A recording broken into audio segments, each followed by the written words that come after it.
Welcome all, and thanks for tuning in to the Hero Signal. Today, we're going to talk a little bit about ISO-8. ISO-8 essentially amounts to gear in Marvel Ultimate Alliance 3. There are a lot of different ISO-8 crystals, and we're going to talk about how to get them, how do you upgrade them, and some of the best ones you can get. For starters, ISO-8 is broken down by class and color. D class is the smallest ISO-8 you can obtain, and it drops pretty regularly. AA is the highest and is very rare to find on drops, though there are cases where you will get them as a reward for Infinity Trials or through special boxes in story mode. Luckily, you can refine your ISO-8 so that you can turn a D class into a AA class after several upgrades. The ISO-8 is broken up into colors as well. As with the Alliance Enhancement System, 6 of those colors revolve around the base stats: purple for strength, red for vitality, orange for mastery, yellow for resilience, green for durability, and blue for energy. That isn't to say that you won't find some upgrades that do damage or mitigate damage in color lines that aren't predisposed to those conditions.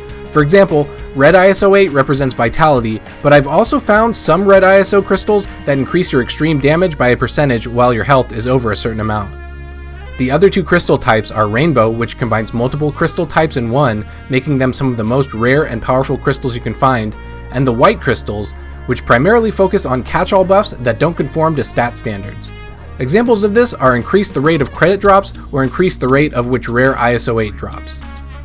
In each of these respective colors, you can find base stat upgrades by both percentage and sometimes by number. For example, you may find a blue crystal that increases energy by 5.8%, but you may also find a blue crystal that increases the energy by 500 points. In almost every case for characters under level 80, taking the base stat increase instead of the percentage is generally the best way to go, unless you upgrade your ISO-8 past the 10% increase range. The maximum you can upgrade a standalone percentage stat is 13.7%. For stats that increase one stat but decrease another, such as a crystal that increases durability but decreases resilience, there are special cases. As you level up these stats, you will increase the percentage amount of durability, but you also decrease how much the resilience is subtracted. So for example, a green D rank crystal of this type will increase your durability by 16%, but it will decrease your resilience by 6%. A +5 max rank AA crystal of the same type will increase your durability by 25.2% and decrease your resilience by only 4.2%. The trade-off is actually pretty good with those numbers and more than justify taking it. Lastly, when it comes to choosing ISO-8, think about what you really want to do with your character. Some ISO-8 have fantastical abilities such as adding shock, burning, or freeze to your combo finishers, and others simply increase the rate that energy orbs drop or the amount of energy you receive when your health is below a certain amount or above a certain amount. There are trade-offs for everything you choose, and I could sit here and go through every single ISO-8 crystal, but that could take forever. As a short list of ISO-8 to keep an eye out for, base stat increases of 500 and 1000 are definitely ones that you must keep early on.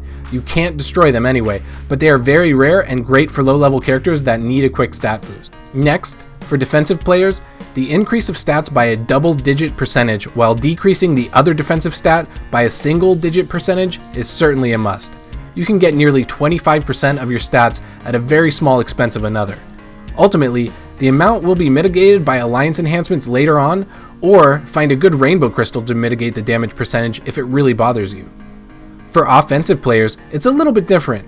Offensive crystals at the top of AA +5 will increase the damage done by 23.2%, but they also increase the amount of damage taken by no less than 12.2%.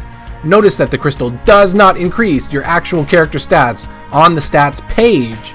You will not be increasing your strength stat with this crystal, just the amount of damage you do. You can surely mitigate some of that with other defensive buffs, because let's face it, 20% of your total damage is pretty big even when you're only around level 30.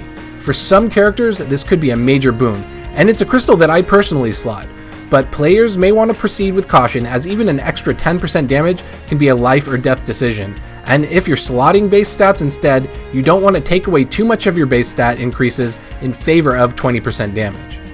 Lastly, orbs. I love to slot increase in orb drop rates, primarily energy. In the superior story levels, and even in some higher level Infinity Trials, the more energy drops you get, the more special moves you can do without having to light attack your way to greatness. More orbs. especially for heavy casters like Loki, Magneto, Star-Lord, Storm, and even Iron Man.